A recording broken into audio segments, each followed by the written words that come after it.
أما بعد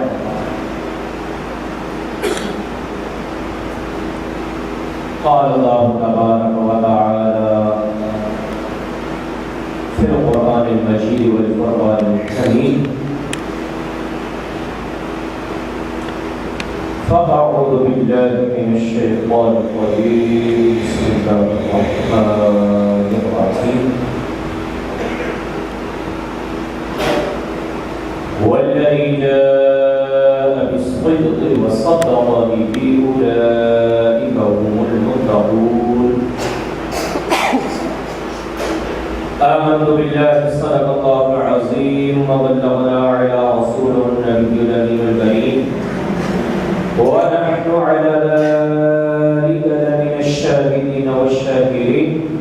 والحمد لله رب العالمين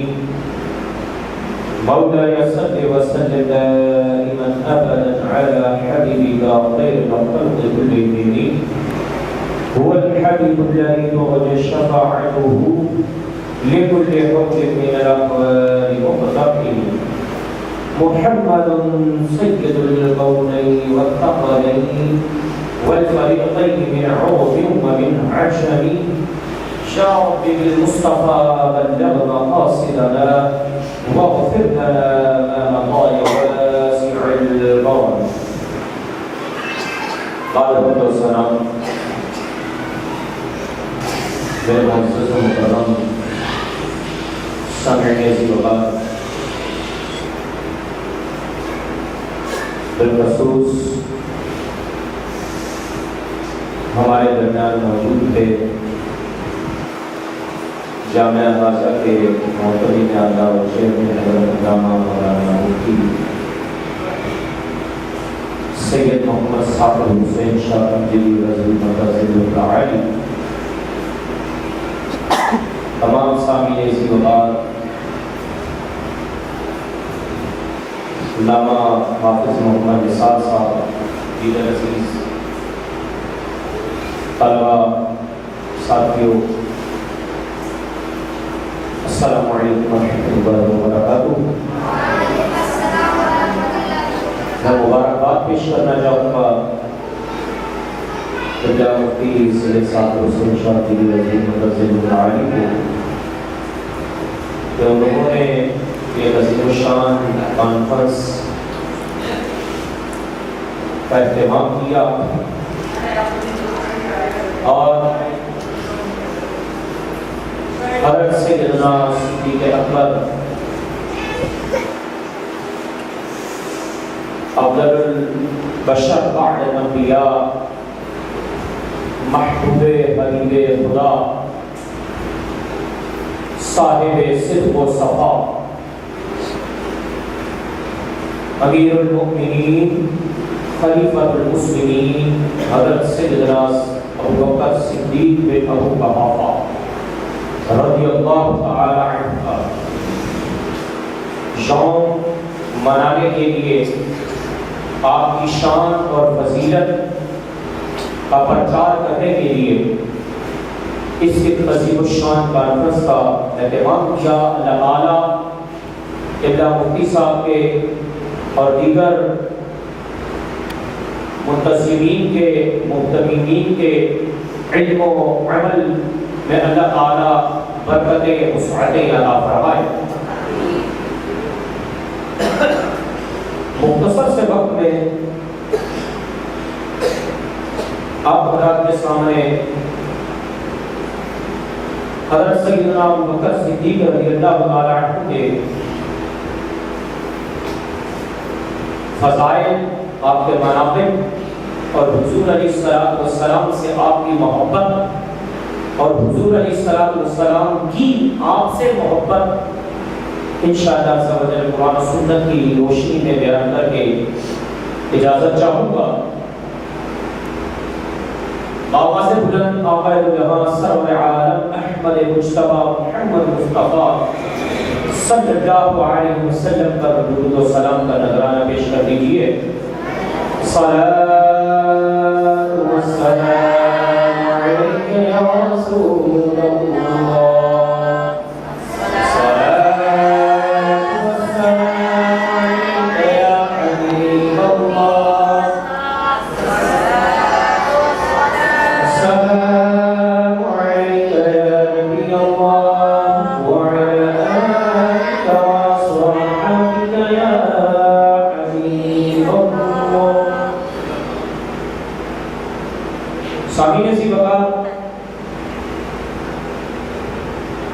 سیدنا ابو بکر صدیق رضی اللہ تعالی عنہ کا نام نامی اسم گرامی عبداللہ، ابو بکر یہ آپ کی کنیت ہے، صدیق اور عتیق یہ آپ کا لقب مبارک ہے، اور مرہ بن کعب سے جا کر ساتویں پشت میں آپ کا سلسلہ نسب رسول اللہ صلی اللہ علیہ وسلم سے ملتا ہے۔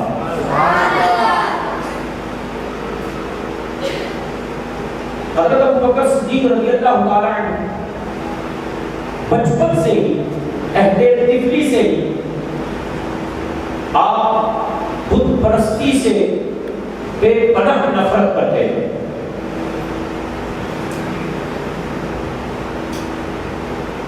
اعلیٰ حضرت مجدد دین و ملت، پروانہ شمع رسالت، الشاہ امام احمد رضا خان فاضل بریلوی علیہ رحمت رضوان، تنزیۃ المکانۃ الحیدریہ، یہ کتاب ہے، آپ کی تصنیف ہے، اس میں فرماتے ہیں کہ ایک مرتبہ حضرت ابو بکر صدیق رضی اللہ تعالیٰ عنہ کے والد جن کا نام ابو قحافہ رضی اللہ تعالیٰ عنہ، جو بعد میں مسلمان ہو گئے تھے، ایمان لے آئے تھے، وہ حضرت صدیق اکبر رضی اللہ تعالیٰ عنہ کو اپنے خداؤں کی یعنی جھوٹے خدا جو بت تھے ان کی پہچان کروانے کے لیے ان کو بت خانے میں لے گئے اور انہیں بتایا کہ یہ ہمارے خدا ہیں، ہم ان کی عبادت کرتے ہیں، ہم انہی کی پرستش کرتے ہیں، یہ کہہ کر وہ باہر تشریف لے گئے۔ حضرت ابو بکر صدیق رضی اللہ تعالیٰ عنہ ان بتوں کے سامنے اکڑ کر کھڑے ہو گئے اور آپ نے ان بتوں کی عاجزی کو ظاہر کرنے کے لیے آپ نے یہ کہا کہ انی جائع فاطعمنی، انی عار فاکسنی، کہ میں بھوکا ہوں مجھے کھانا کھلاؤ، میں ننگا ہوں مجھے کپڑا پہناؤ، فَإِن كُنتَ إِلَٰهًا فَامْنَعْ نَفْسَكَ۔ اور پھر اس کے بعد آپ نے پتھر اٹھایا اور اس پتھر کو زور سے اس بت کی طرف مارنے لگے، لیکن مارنے سے پہلے یہ کہا کہ اگر تم خدا ہو تو اپنی جان کو مجھ سے بچا لو۔ یہ کہہ کر آپ نے زور سے پتھر پھینکا، وہ پتھر پھینکنا تھا کہ بت دو ٹکڑے ہو کر گر گیا۔ آخر وہ بچاتا بھی اپنے آپ کو کیسے کہ وہ خدا تو تھا نہیں، وہ جھوٹا خدا تھا جو ان یہود و نصارہ نے بنایا تھا جن کی پرستش وہ کرتے تھے۔ تو حضرت صدیق اکبر رضی اللہ تعالیٰ عنہ عہد طفلی سے ہی بت پرستی سے نفرت کرتے تھے۔ آپ کے والد نے جب یہ دیکھا کہ پتھر سے وہ بت ٹوٹ گیا، بھاگتے ہوئے آئے اور کہا کہ اے بیٹے تم نے یہ کیا کر دیا، تم نے خدا کو مان دیا۔ فرمایا میں نے وہی کیا جو آپ نے دیکھا ہے۔ کہا تمہیں معلوم ہے تم نے کون سا جرم کر دیا؟ کہا میں نے کوئی جرم نہیں کیا۔ یہ کہہ کر اس بچے کی انگلی پکڑی، سیدنا صدیق اکبر رضی اللہ تعالیٰ عنہ کو گھر میں لے گئے اور اپنی زوجہ سے کہا، حضرت صدیق اکبر رضی اللہ تعالیٰ عنہ کی والدہ سے کہا کہ اے یہ اس بچے کی حرکت دیکھی، اس بچے نے آج کیا کر دیا، آج اس بچے نے ہمارے بتوں کو یہ کہا کہ اگر تم اپنے آپ کو خدا سمجھتے ہو تو تم اپنے آپ کو مجھ سے روک لو، میری تکلیف سے روک لو۔ اگر تم خدا ہو تو میں ننگا ہوں مجھے کپڑا پہنا دو، اگر تم خدا ہو تو میں بھوکا ہوں مجھے کھانا کھلا دو۔ اس نے آج ایسی حرکت کی، ایسی باتیں کی۔ اس کی ماں حضرت میں خیر الخیر جن کا وہ لقب تھا، سلمہ صدیق اکبر رضی اللہ تعالیٰ عنہ کی والدہ کا نام نام تھا، وہ فرماتی ہے کہ ہاں جب یہ بچہ میرے پیٹ میں تھا تو مجھے غیب سے آواز آیا کرتی تھی کہ اے اللہ کی بندی، حقیقت میں تجھے بشارت ہو اس آزاد بچے کی کہ اس کا نام آسمانوں میں صدیق ہے اور یہ میرے محبوب محمد کا صاحب غار ہوگا۔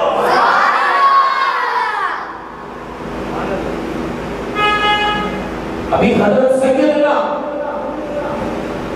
صدیق اکبر رضی اللہ تعالیٰ بطن میں تھے، ماں کے شکم میں تھے، پیٹ میں تھے، اللہ رب العزت نے آپ کی ولادت سے قبل آپ کو صداقت کا رقم عطا فرمایا۔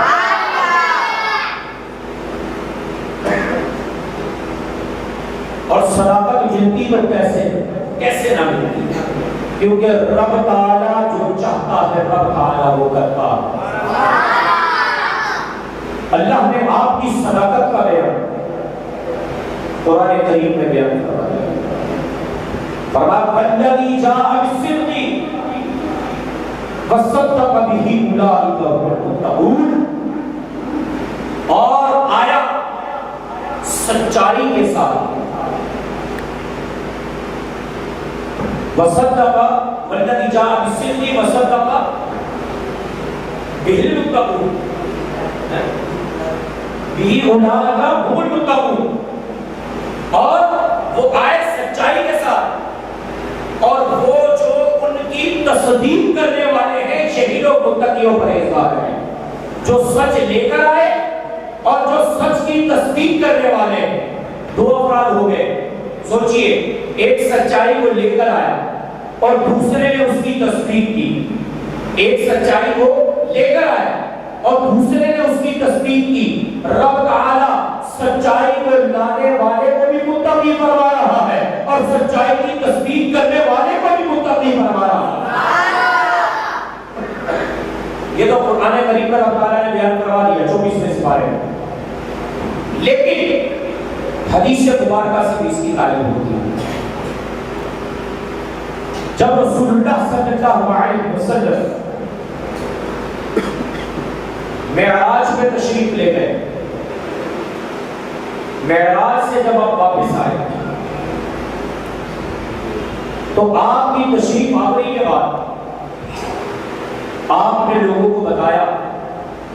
کہ مجھے میرا رب راتوں رات مسجد حرام سے مسجد اقصی تک، پھر مسجد اقصی سے آسمان و جنت دوزخ بلکہ عرش معلیٰ اس سے بھی اوپر رب تعالیٰ مجھے سیر کرانے کے لیے لے گیا اور مجھے اپنے دیدار سے مشرف کرایا، اور میں راتوں رات واپس بھی آ گیا۔ لوگوں نے یہ کہا یہ تو ناممکن سی بات ہے، ایک آسمان سے دوسرے آسمان تک 500 سال کی مسافت کا فاصلہ ہے، 7 آسمان ہے، 7 بجے 35، پھر 7ویں آسمان سے بھی اوپر، اس کی کوئی انتہا نہیں، یہ تو ناممکن سی بات ہے۔ ایک رات میں کیسے سفر کہ راتوں رات گئے واپس بھی آئے، آ کر فجر بھی ادا کی، دروازے کی کنڈی بھی ویسے ہی ہل رہی تھی۔ ان یہودیوں نے دل کے اندر یہ بات ٹھان لی کہ ہاں اب موقع آیا ہمارے پاس ابو بکر کو ان سے جدا کرنے کا، کہ ہم جائیں گے انہیں بتائیں گے وہ بھی نہیں مانیں گے، یہ تو محال ہے، ناممکن سی بات ہے۔ جب وہ مانیں گے نہیں تو یقیناً ان کے دل میں ان کے بارے میں نفرت پیدا ہوگی، جب نفرت پیدا ہوگی تو جدائی خود ہو جائے گی۔ یہ سوچ کر وہ یہودی گئے صدیق اکبر رضی اللہ تعالیٰ کے پاس، اور جب ان کے پاس گئے دروازہ کھٹکھٹایا، آپ تشریف لائے، فرمایا کیا بات ہے؟ تو انہوں نے کہا کہ دیکھیں جو تمہارا دوست ہے، جو تمہیں دوست کہتا ہے، جن کا تم کلمہ پڑھتے ہو، وہ آج عجیب بات کرتا ہے۔ وہ کہتے ہیں کہ میں راتوں رات گیا اور آسمانوں سے سیر کر کے دوزخ کا پورا حصہ کیا، جنت کی سیر کی، اللہ رب العزت کا دیدار کیا، اور پھر میں راتوں رات واپس آ گیا، کیا ایسا بھلا ہو سکتا ہے؟ حضرت ابو بکر بکر صدیق رضی اللہ تعالیٰ عنہ نے کیا فرمایا کیا یہ بات واقعی انہوں نے کہی؟ ہاں انہوں نے کہی ہے۔ فرمایا اگر انہوں نے کہی ہے تو میں اس کی تصدیق کرتا ہوں، اگر وہ اس سے دور کی بات کرتے تو میں اس کی تصدیق کر دے گا۔ آپ نے وہ تصدیق کی، رب تعالیٰ نے صداقت کا لقب عطا فرمایا۔ اور پھر اللہ رب العزت نے قرآن کریم کے ایک اور مقام پر ارشاد فرمایا وَسَيُجَنَّبُهَا الْأَتْقَى الَّذِي يُؤْتِي مَالَهُ يَتَزَكَّىٰ وَمَا لِأَحَدٍ عِندَهُ مِن نِّعْمَةٍ تُجْزَىٰ۔ اور بہت دور کر دیے جائیں گے جہنم سے جو متقی و پرہیزگار ہے، اور اس لیے کہ وہ اپنا مال اللہ کے راستے میں ستھرائی اور پاکیزگی حاصل کرنے کے لیے، اللہ کی رضا حاصل کرنے کے لیے خرچ کرتے ہیں۔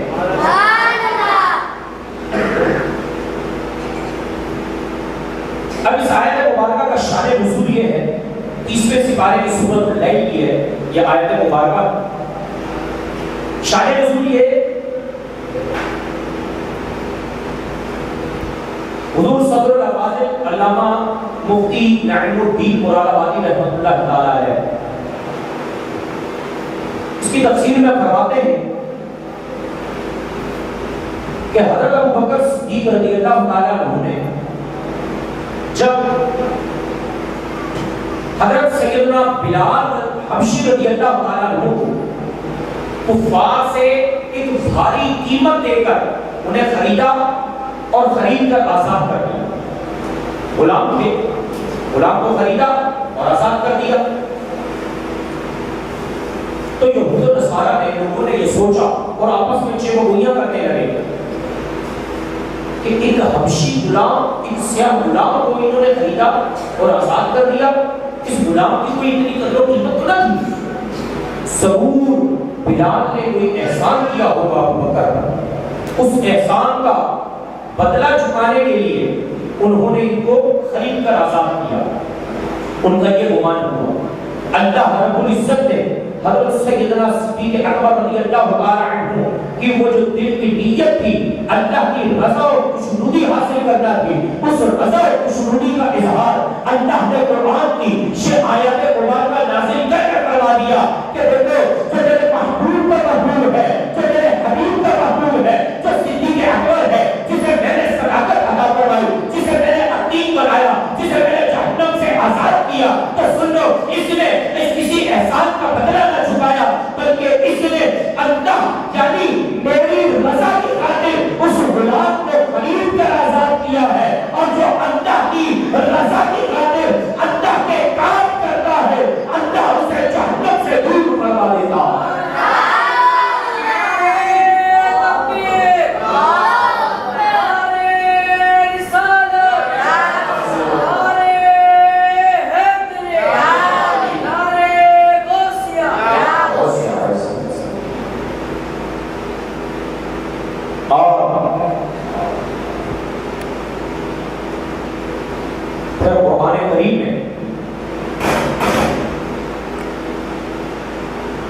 اللہ رب العزت نے آپ کی صحابیت کو بیان فرمایا، نص قطعی سے آپ کی صحابیت ثابت ہے، جو آپ کی صحابیت کا انکار کرے دائرہ اسلام سے خارج ہے، کیونکہ قرآن میں اللہ نے ارشاد فرمایا إِلَّا تَنْصُرُوا فَقَدْ نَصَرَهُ اللَّهُ إِذْ أَخْرَجَهُ الَّذِينَ كَفَرُوا ثَانِيَ اثْنَيْنِ إِذْ هُمَا فِي الْغَارِ إِذْ يَقُولُ لِصَاحِبِهِ لَا تَحْزَنْ إِنَّ اللَّهَ مَعَنَا، کہ جب تم نے ان کی مدد نہ کی تو اللہ نے ان کی مدد کی جب انہیں تشریف لے جانا ہوا کفار کی وجہ سے، اور ثَانِيَ اثْنَيْنِ إِذْ هُمَا فِي الْغَارِ، دو میں سے دوسرا جب وہ دونوں غار میں تھے، اِذْ يَقُولُ لِصَاحِبِهِ، جب کہا ایک نے اپنے دوسرے صاحب سے کہ لا تحزن ان اللہ معنا، کہ آپ غم نہ کھائیں، اللہ ہمارے ساتھ ہے۔ اس پر میں حدیث مبارکہ پیش کرنا چاہتا ہوں۔